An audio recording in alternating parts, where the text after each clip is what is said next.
Hello friends, welcome to the video tutorial of Object-Oriented Programming with Java. This is Rajul Sutar, Assistant Professor of Sri Swaminarayan Institute of Technology, Bhat Gandhinagar. In this session, we will discuss about the polymorphism. So let me check the definition of polymorphism. What do you mean by polymorphism? Here, polymorphism in Java is a concept by which we can perform a single action in a different way. First of all, we clear the word. Polymorphism is derived from two Greek words, poly and morph. We all familiar the word poly means many, and morph means form. That means polymorphism is a many forms. There are two types of polymorphism in Java. First one is a compile time polymorphism and second is a runtime polymorphism. We can perform the polymorphism in Java by method overloading and method overriding. All these methods previously we have discussed. So let me check. Here, first of all, we try to understand the static and dynamic binding. So what do you mean by static and dynamic binding? Static binding means when a type of the object is determined at a compile time. It is known as a static binding. Whenever the object is determined at a compile time, and when a type of object is determined at a runtime, it is called a dynamic binding. Okay, so two methods very useful in Java, that is a static binding, we can say that earlier binding, and dynamic binding, we can say that a late binding. These are the programmatical difference between static and dynamic binding.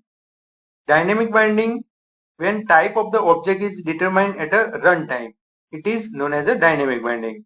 While when a type of object is determined at a compile time by computer or by compiler, it is known as a static binding. Here in the static binding, if there is any private, final or static method in a class, there is a static binding. Here example of a static binding as well as a example of dynamic binding. Let me check the first dynamic binding. So one class, name of the animal, we create the method like eat method. It cover the void eat system.out.println animal is eating. This is a simple message. Then again we use the second class, that is a dog class. So this is a parent and child relationship. Dog class extend the animal. Here void eat same method is used system.out.println dog is eating, because we are using the second class, that is a dog class. It's called a subclass. Public static void main string argument as animal a is equal to new dog a dot eat. This method is used. Same way if you are using this program for static, so here the static binding is used. Class name is a dog. Here private word is used, private void eat system.out.println dog is eating. Then public static void main string argument as dog d1 is equal to new dog. This object is required for a dog while we are creating the object for animal. So animal a is equal to new dog in dynamic binding, while we are using the static binding, so it determined as a compile time. Compiler will decide. So it is a private. Any data will be private. So dog d1 is equal to new dog. That is the object only for this private class. That is a dog class. No need to extend. Then d1 dot eat, it simply retrieve the value from void eat function. So I write the dog is eating. So what is the output? Dog is eating. Then casting object and instance of operator. Let me check what do you mean by typecasting. In Java, object typecasting is a one object reference can be typecast into the another object reference. the cast can be we can use to its own class type or to one of its subclass or superclass type, that is called the interface. There are compile time rules and runtime rules for casting in Java. So two types of casting available, like upcasting and downcasting. What do you mean by upcasting? Here figure easily identify if we are performing the relationship from child to parent. So that is called the upcasting. Okay. Then this is the casting from child to subclass to parent class. And if we are performing the class derived from parent class to subclass, that is called the downcasting. Casting from superclass to subclass, that is called downcasting, and from subclass to superclass is called upcasting. Casting the object and instance of operator, let me check by using the example. So one class, parent class, is used. Here the method for the parent class, print data system.out.println, method of parent class. Here declaration use only in parent class, so we declare the method of parent class. Then class child extend the parent, so void print data system.out.println, method of child class, method of child class. Then again we require this main class, that is a upcasting example. Here the example of upcasting. So public static void main string argument as parent object 1 is equal to parent new child. Here the object is created for first child, as well as parent object 2 is created. So object 1 dot print data, it will be display the information. So method of child class is used because we are written here system.out.println, method of child class in the subclass, that is a void print data in this portion. Then object.print data, object 2 in this also cover the child class method. So method of child class, this is the output of this program. Try this program. So what is the main difference between upcasting and downcasting? Here in the program we clearly show that upcasting means a child object is a typecast to a parent object. Child is casting with parent from bottom up approach. While downcasting means the reference of parent class object is passed to the child class. The reference of parent class object is passed to the child class. Then in upcasting, we can perform the upcasting implicitly or explicitly. While downcasting, implicitly downcasting is not possible. Only explicitly it will be performed. Third, in the upcasting, in the child class, we can access the method and variable of a parent class. We can access the methods and variable of a parent class. While in downcasting, the method and variable of a both class, parent and child class, can be accessed. Fourth step, we can access some specified method of a child class. While in a downcasting, all the methods and variable of a both class can be accessed by performing the downcasting. Parent P is equal to new parent, while here parent P is equal to new child, or we can use the child object like child C is equal to child in the bracket child, and we create the object by using this way. Instance of operator. So what do you mean by instance of operator? In the Java, instance of is an operator which is used to check the object reference. It checks whether the reference of an object belongs to the provide type or not.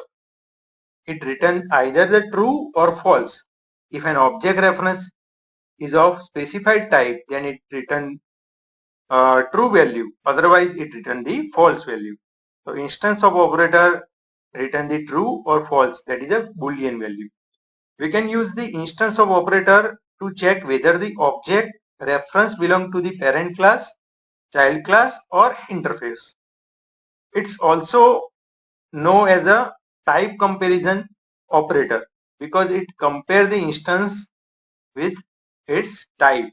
Here the syntax, we write the object, then word, here the keyword use instance of, and again we require the type. First we require the object, instance of, keyword, and in the bracket we require the type. So what is the object? Object, it is the object reference variable, and type, it can be a class or interface. Class is type is nothing but a class or interface. In the simple example, let me check public class test. Save the program by using test.java. Then public static void main string argument as test t is one object is equal to new test. Here method is created by using the object. So test is object, instance of we require, so we write system.out.println t. T is nothing but one object, test object. So name of the test object is t. So here t is a object. This t is called a object.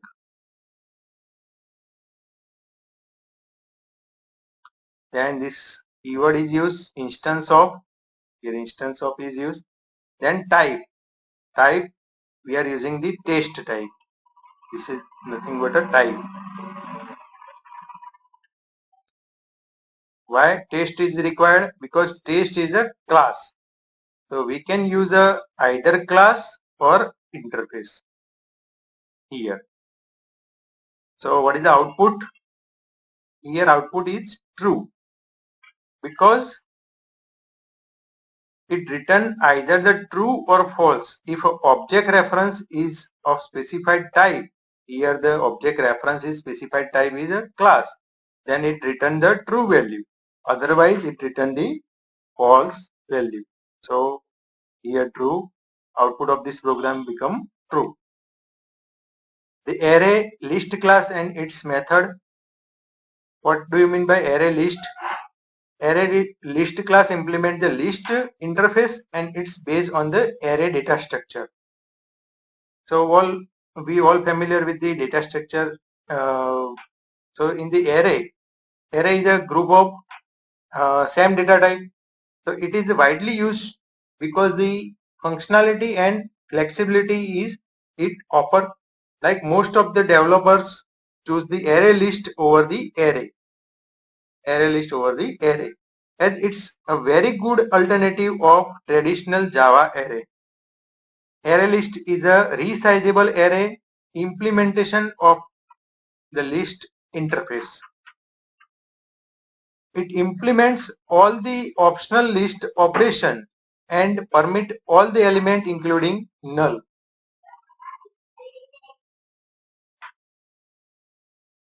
First method void. Let me check first method void add. In the bracket we required integer index and element, element. So this method, why we require this method? In array list it used to insert the specified element at the specified position in the list. We required to add at particular index. Index is a integer value and element is e. Same way for the second method boolean add e and small e. That means it used to append the specified element at the end of a list. We required to append the specified element at the end of list. Third, boolean add all. Add all method is nothing but it used to append all the element in the specified collection of the end of the list in order that they have the return by the specified collection iterator. Same way, if we are using the index, so it used to append all the element in the specified collection, starting at the specified position of the list. Here, by using the collection question mark extend e greater than, this symbol is used for the boolean add all the value. Void clear method, it used to remove all the element from the list. Clear means it remove, it used for garbage collection. Integer size, it is used to return the number of element present in the list. Size means it return the number of element, means if hello, so hello cover the total 1, 2, 3, 4 and 5 elements. So size of the array list is 5, as well as element that will be covered. Like if you cover the number of word, first name A, second B, C and D. So that is a 4 element. Size of the array element is 4. It return the value 4. Let me check one example of array list. So we required import java.util.star. It's cover the all the files because we are using the here star. Public class array list example1. Save the program by array list example1 dot java. Then public, how can we compile the program? Simply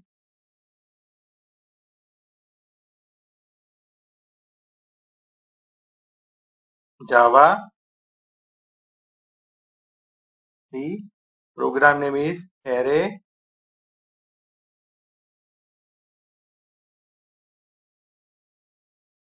list example1.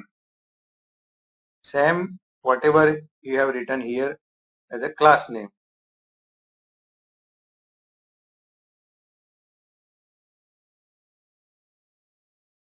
Dot java.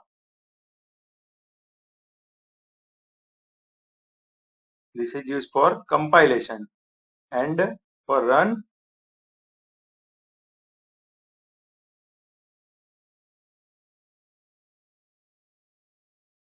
java and program name. Here dot java is required. So here what is the mechanism of array list? Array list is a string type. So list is equal to new array list string. We are creating the array list for fruits. So list dot method is used. List dot add. First we enter the first element is mango. Same way apple, banana and grapes. Adding the object in array list. So how can we print? By using system.out.println, but here we only require the list. In the bracket we require the list object. So in the list, this list will be created, mango, apple, banana and grapes. The whole list will be displayed. So this type of output will be generated, mango, apple, banana and grapes. Try this example in your NetBeans as well as JDK. The protected data and its method. So what do you mean by protected? Protected is one access modifier, various access modifier using Java like public, private and protected, as well as default access modifier. So Java protected keyword is an access modifier. It can be assign a variable, methods and constructor and inner class also. Point to remember for protected data members and method. The protected access modifier is accessible within the package. However, it can also be accessible outside the package, but through the inheritance only. We need inheritance concept. Then second point, we can't assign the protected to other class and interface. if you make any constructor protected, you cannot create the instance of that class from outside the package. Means protected is only used for particular class. We cannot create the instance of a class from outside the package. We cannot use outside the package. If you are overriding any methods, so overridden method declare in the subclass. We must declare in the subclass. Must not be restrictive. And last one, according to the previous point, if you assign the protected to any methods or variable, that method or variable can be overridden to the subclass using public or protected access modifier only. We must require the public as well as protected access modifier to modify or use the variable. Here the scope as well as we can say that access modifier used in Java simple whenever you access whenever you use the access modifier like private, so it used within a class, so we can use just within a package we can use or not, so we cannot use, it cannot use for outside the package by subclass, or we cannot use outside the package. We cannot use for outside the package subclass as well as outside the package. Here only we are using the private member within the class.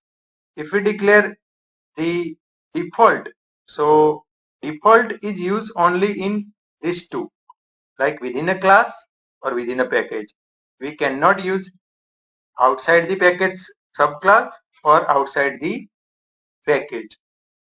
Same way for protected, we use the protected access modifier within a class, within a package as well as outside the package and subclass. We cannot use outside the package. Here both are different. Outside the package by subclass, so we can use, but outside the package we can't use. And last one is a public, so we can use everywhere. So all thing yes means we can use within a class, within a package, outside the package by subclass, or outside the package. If we declare the public access modifier, if we declare the variable as a public, so during the program or outside the program, outside the class we can use. Thank you for attending the session. Here chapter 5 is completed. We will discuss the 6th chapter in next video lecture. Please like and subscribe the channel.